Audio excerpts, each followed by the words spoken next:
guys, welcome back to my channel. I'm here today with a review of the Chinese drama, The Untamed. I'm going to tell you all the reasons why I love The Untamed and why you should definitely check it out if you haven't already. A word of warning though, The Untamed is super addictive. It's been months since I finished watching it and I'm still obsessed. If you watch this drama, you need to be prepared for an obsession that will last weeks and maybe even months. The Untamed was initially released in the summer of 2019, and since then, it's attracted an international following. If you're new to the world of Asian and Chinese dramas, then I think this is a great one to start with. If you like my content, please hit the subscribe button. Okay, let's get started. The first reason I love this show is because it has a great story. The Untamed is a fantasy martial arts story. It takes place in a version of ancient China where there are 5 major clans that specialize in something called cultivation, which involves defeating and harnessing spiritual beings and monsters that roam the earth. The main character is a young man called Wei Ying, who is a disciple of one of the 5 major clans. The first part of the story shows Wei Ying's transformation from a carefree youth who's a rising star in the world of cultivation into a master of the dark arts who is ostracized by society. His transformation is driven by personal tragedies that he experiences and also because he was framed by other people for their evil acts. Eventually, Wei Ying is unable to live with all the death and destruction that he thinks he has caused, and he jumps off a cliff and apparently dies. Now don't worry guys, this is not a spoiler. His death is actually shown in the first 2 minutes of the first episode.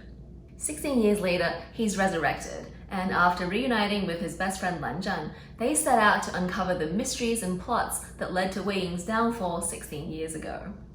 So this takes me to the second reason why I love this show, which is the bromance, or whatever you want to call it, between the 2 main characters. At the heart of this story is the relationship between Wei Ying and Lan Zhan. They meet early during Wei Ying's first life, and their intense friendship is one that survives Wei Ying's death and continues after his resurrection.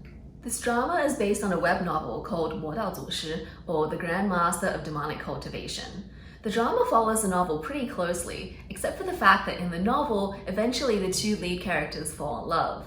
Now, because of China's censorship, the production team behind The Untamed had to tread a very careful line of trying to show how much these 2 mean to each other without making it totally obvious that it's a romance. And I have to say, as a result, the relationship shown between these 2 men in the drama is almost more intense and better than if a romantic relationship had been shown. The intensity of their friendship, the way that they stand by their promise to uphold justice and protect the weak, and especially the way that Lan Zhan stands by Wei Ying's side when the whole world is shunning him, is honestly the best part about this drama. From the very first interactions, I just fell in love with the 2 of them and their friendship. They have a great dynamic because Wei Ying is very playful and talkative and likes to joke around, whereas Lan Zhan always seems very cold and aloof and doesn't like to say much. Although, as I said, nothing obviously romantic happens between the 2 of them, there are hints and longing gazes and lots of flirtatious interactions, so if you know anything about the book, then it won't be hard to pick up that there's something slightly more than friendship going on between Lan Zhan and Wei Ying. Now, the third reason I love this show is because of the acting from the 2 main actors. They really carry the show for me and convinced me that their relationship was real. Neither of the actors have had very much acting experience before this drama, so I think they both did a fantastic job. And as a bonus, both of these actors are very easy on the eyes. I think fans of either of the actors may disagree on which one is better looking, but it's very difficult to say with a straight face that either of them are unattractive. Neither of them were very famous before they started this drama, but this drama was so popular that now Xiao Zhan and Wang Yibo are probably 2 of the most famous actors in China today. Now, I do have a few criticisms of the drama. The first criticism is the fact that the CGI is pretty bad. It'll quickly become apparent when you start watching this show that there's some bad CGI scattered all over the place. You just have to get over that and enjoy all the good things that this show has to offer. Other than the CGI, the sets look good and the cinematography looks amazing. My second criticism of this show is that there's a good amount of overacting from some of the side characters. The prime examples I can think of in this show are from Jiang Cheng and from Xue Yang. So if you've watched Asian dramas before, then you might be used to a little bit of overacting and it won't bother you too much. If you're new to the world of Chinese and Asian dramas, then you'll probably notice it, and it definitely gets a little bit cringy sometimes. And the last issue I have with the show is that the pacing is a little bit odd. As I mentioned, in the first episode at the very beginning, you see Wei Ying dying.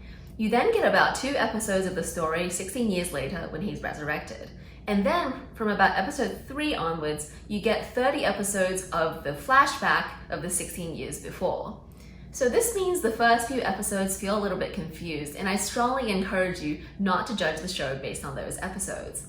You really need to watch a solid chunk of the flashback to get into the story. I would say around episode 14 is when things really get going, and that's when most people get really hooked. So please be patient and give it a chance, and I promise you that once you're hooked, you'll be as obsessed as the rest of us.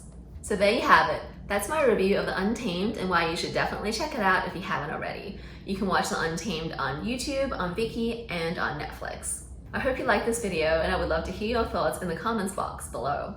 If you want more videos about the Untamed, I have quite a few others on my channel page. Okay, that's it for today. See you all next time.